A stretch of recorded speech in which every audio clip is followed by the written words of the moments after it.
Guys, we just found out we're losing $5,400 on this fix and flip that I just had a mobile notary sign with me. What I want to do is I want to show you why we lost this money. I want to break down in the studio, step by step, what we could have done, what we should have done, and what we didn't do to save ourselves from being in a bad situation. What I'm gonna do is, this is part one, and then in part two, my wife is gonna come in because she's my realtor, and she's gonna come in and break down why we lost this money. Let's get to it.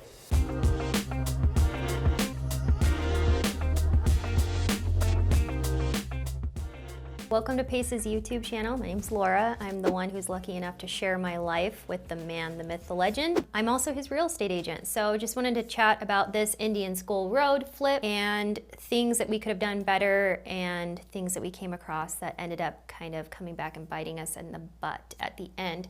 First off, I would say that the main mistake that started this off incorrectly that has to do with my side of things and when I get involved. I get involved post-renovation. So I'm not involved in acquisitions. So we've hired some other people to handle that with us. The first thing that was missed is during acquisition, this HOA assessment, the $10,000, that's existed pre us buying the house. So that was disclosed to them during acquisition. So that should have come from the prelim for them to be able to click on their HOA documents. And if it didn't come through that, they would have been given either a CD or a link via email to click that and check that out. When you buy a home in an HOA, when you're purchasing it, they disclose all of their CC&Rs, any current litigation, any current assessments, any proposed assessments, and that comes to you prior to you purchasing the home. You have a chance to review those documents and then decide if you want to move forward with it. In this case, no one looked at that. So that was mistake number one, because the $10,000 always existed and it existed prior to them purchasing the home. During renovation, I was getting some feedback from our construction manager that we were having to put our renovation on hold based on the HOA turning off the water for what's called a new flow repair, NUFLOW, and that's to repair old cast iron pipes. Cast iron turns into like wet cardboard and just smushes. And so new flow is something that you can do where you essentially put in a sleeve and fix it without having to go jackhammer up everything and replace the entire pipe. So it's still expensive, but it's not as expensive and labor intensive as digging everything up and replacing the pipe. The whole time we were having our water shut off and we were having to put the brakes on our renovation, I was wondering, that's expensive. I highly doubt that they're paying for that for everybody, and we're not gonna have to pay for this. But I didn't poke my head in there at all until I started with my listing prep.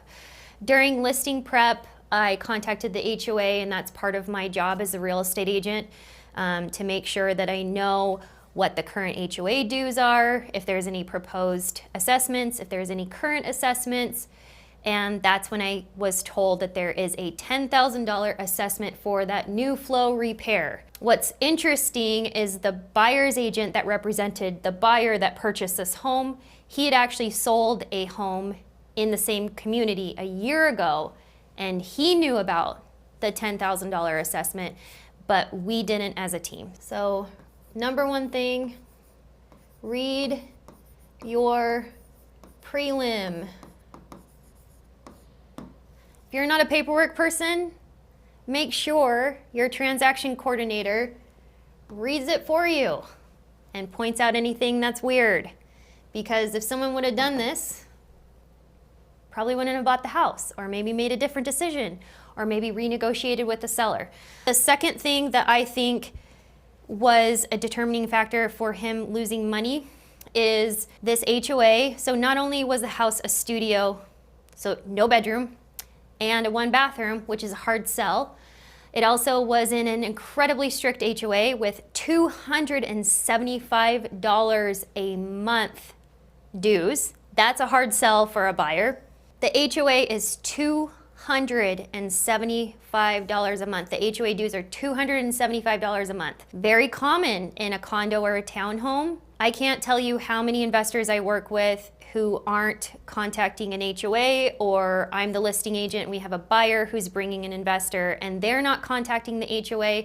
You need to know what you plan to do with the property, and then you need to contact the HOA and ask if that's okay, and you need to know what the dues are. So in a traditional retail transaction, those things are very well disclosed to you via the HOA addendum, via the MLS listing. But in the case you're off market, you're direct to seller, you're buying from another wholesaler, read your prelim, you know? And if you're not getting the answer that you want, contact the HOA. Take the extra time to contact them and say, what are your dues? What are your transfer fees? Do you have any assessments? Can I rent out this place? Can I do an Airbnb? Whatever your plan is, you should know these things, and it's within your due diligence during acquisition. So the other problem with this HOA is that they constantly were making us stop work. We could only work at certain days. We could only work on certain times. We had to get full approval. So we went weeks and weeks without being able to start. And when you're renovating and flipping homes, you want to churn and burn. The second you get keys and that house closes, you want to get in immediately, start demo, and get cooking. And we couldn't. We had to wait for the HOA. And then during that, we had to have them deal with them. And so this HOA in particular took our construction timeline and extended it weeks because of their rules. So tip number 2, contact HOA. So ask their rules. Ask the questions. What do you want to do with the house? Do you want to Airbnb it? Ask if they allow short-term rentals. I don't know why this is something that is just really not done, and that's crazy. Then the last thing that I think killed us is Pace was asking me, why are our closing costs so high? We got investor rates. If you're not asking your title company for investor rates, please do. That's not what was going on. What was happening is, again, with the HOA, they have, and in the state of Arizona, it's legally the seller's responsibility to pay for HOA disclosure fees. This particular HOA had 3 of them. So that really adds up, and that's not something that can be negotiated. That's not something that we could ask the buyer to pay. It's just not a thing. You should know what's going on in the HOA, like HOA monthly dues.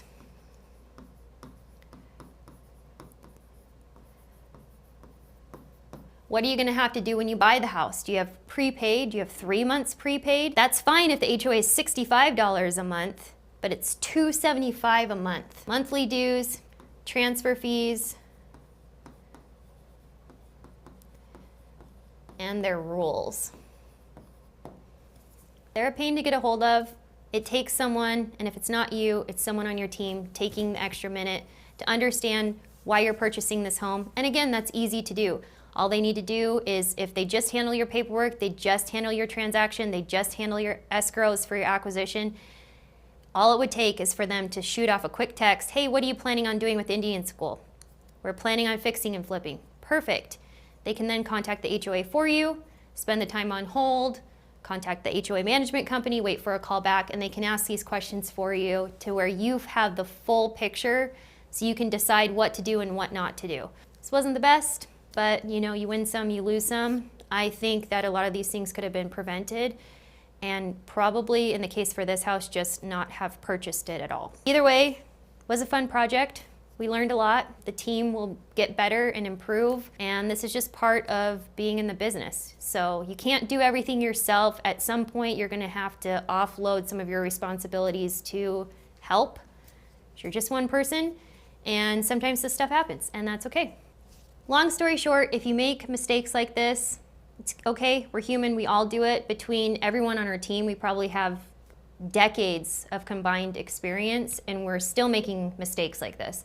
And so it's just a good way for you to learn a lesson, although a hard one. You'll never do it again. If you have any questions, leave them in the comments. Thanks for being here, thanks for watching, and we'll see you in the next video.